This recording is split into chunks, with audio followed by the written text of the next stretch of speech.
características. Escriba al ángel de la Quejilá en Sardis, el que tiene los 7 espíritus de Elohim. Eso está en Isaías. ¿Se acuerdan los 7 espíritus? Espíritu de sabiduría, de inteligencia, ¿verdad? De consejo.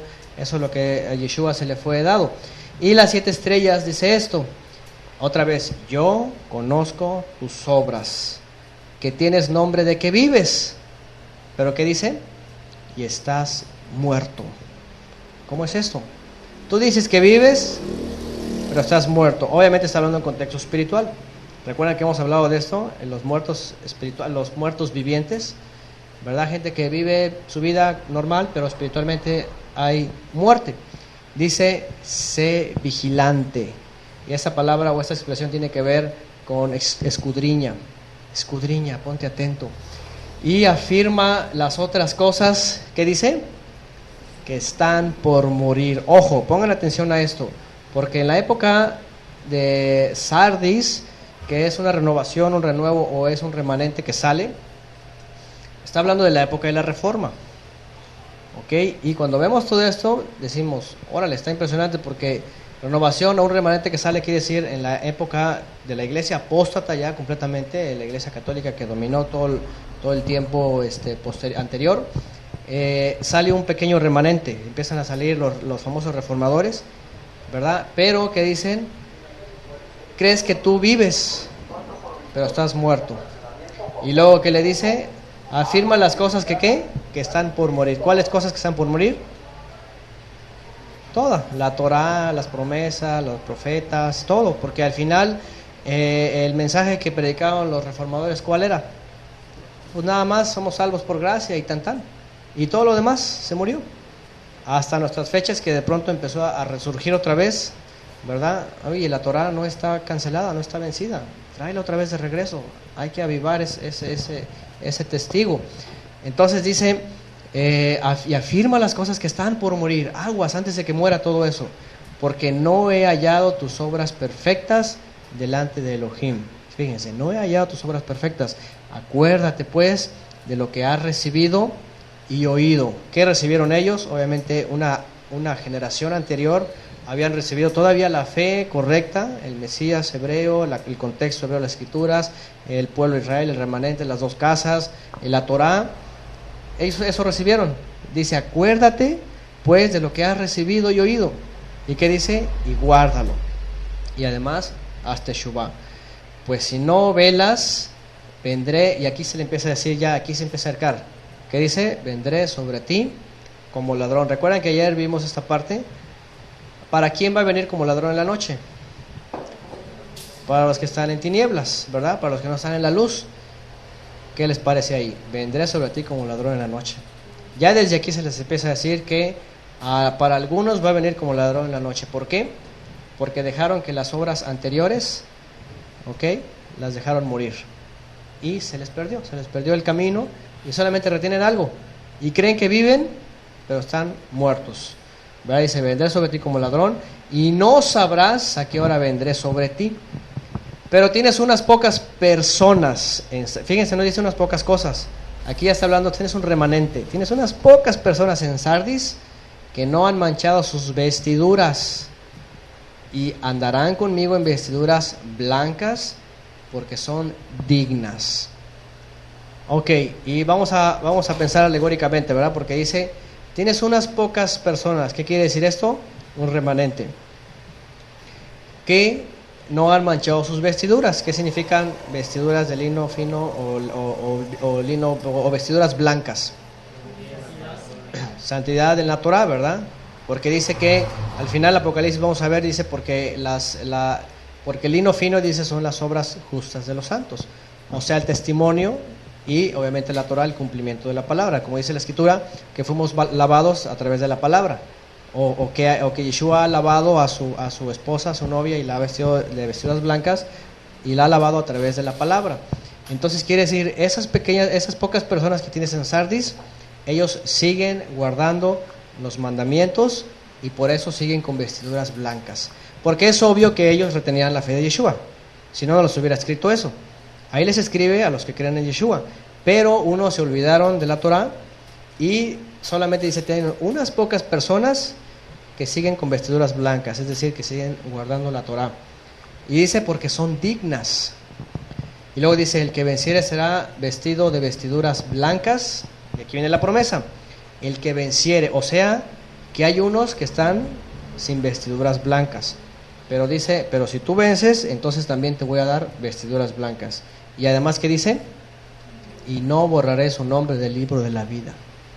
Entonces, y si no vence, borrador, ¿verdad? Operación borrador, ¿sabes qué? No pasaste la prueba. Por eso les digo que no es de que, ya tenemos la salvación, ya, qué bueno, gracias, y ya, nunca la voy a perder, aunque haga lo que haga. Aguas, porque si no vencemos, borrador, ¿ok? Y luego dice, y confesaré su nombre delante de mi Padre y delante de sus ángeles. El que tiene oído, oiga lo que el Ruach dice a las Kehilot. Ajá.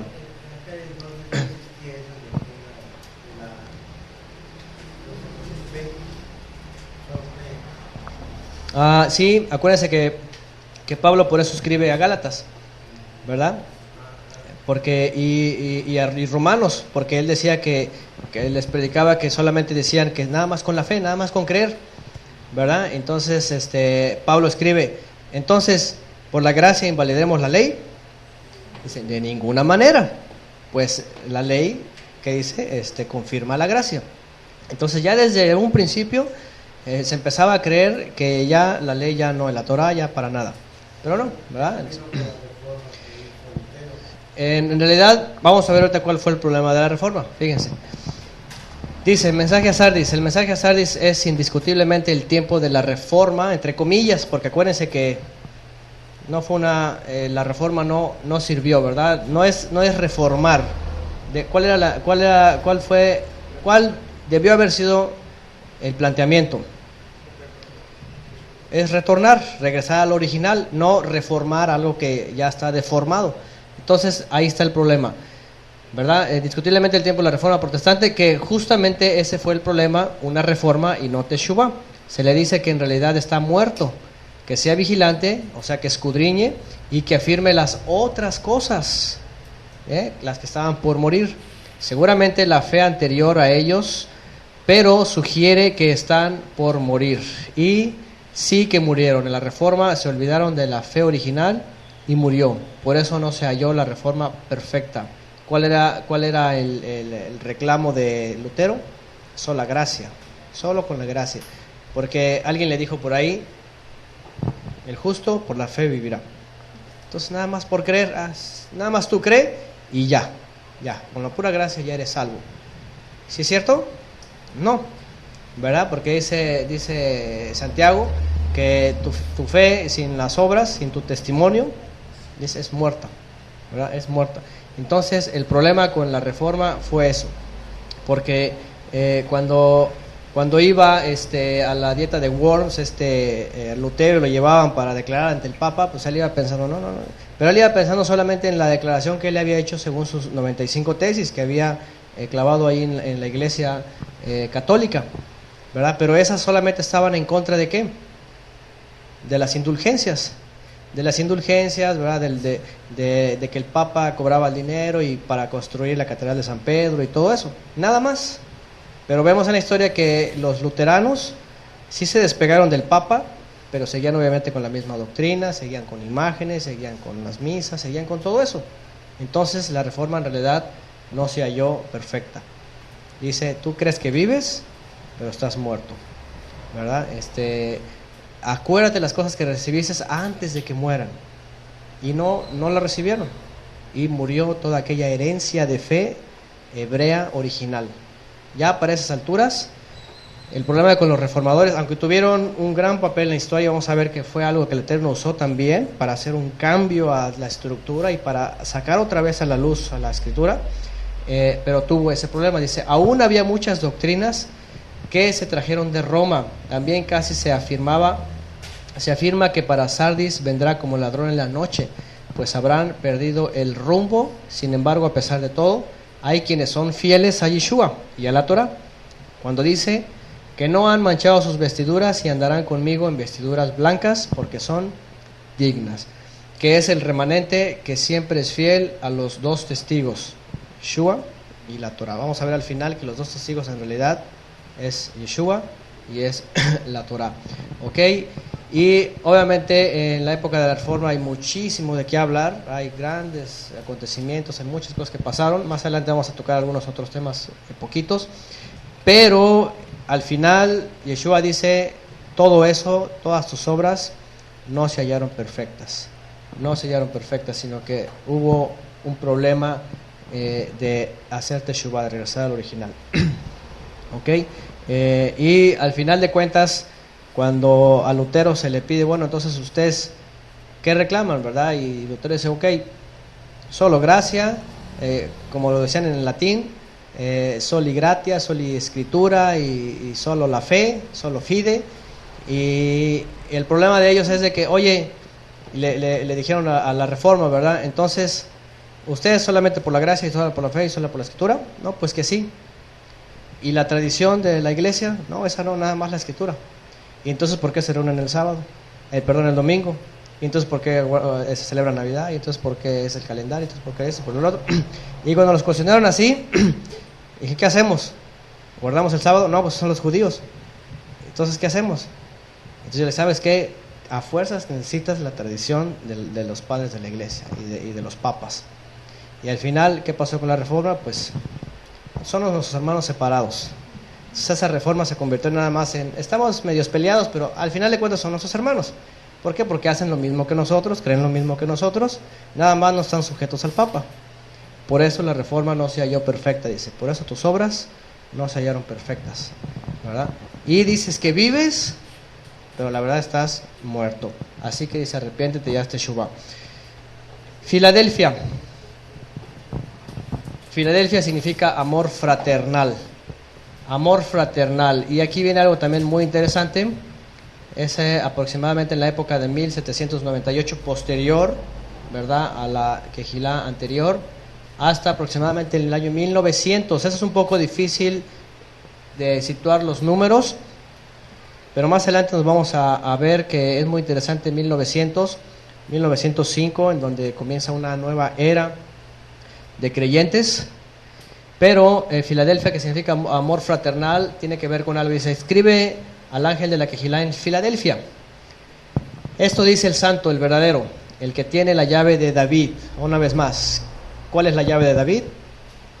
Dice la llave que abre y nadie cierra, o que cierra y nadie abre. Es el dominio en el cielo y en la tierra. ¿Recuerdan cuando se le dijo a Kefas, verdad?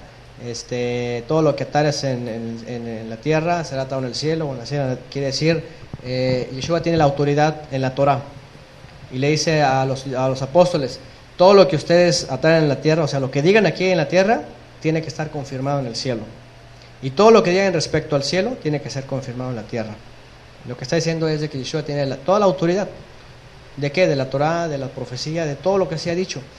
Por eso dice, tiene la llave de David, el que abre y ninguno cierra, y cierra y ninguno abre. Yo conozco tus obras, otra vez, yo conozco tus obras. He aquí, he puesto delante de ti una puerta abierta. Fíjense qué interesante, Yeshua dice que es la puerta. ¿Ok? Dice, he puesto delante de ti una puerta abierta, la cual nadie puede cerrar. Porque aunque tienes poca fuerza, has guardado mi palabra y no has negado mi nombre. Ojo, es muy interesante. Eso es muy interesante porque la palabra tiene que ver con los mandamientos y su nombre tiene que ver con el testimonio de Yeshua, obviamente, ¿verdad? Creer en Yeshua como el Mesías. Y dice, tienes poca fuerza.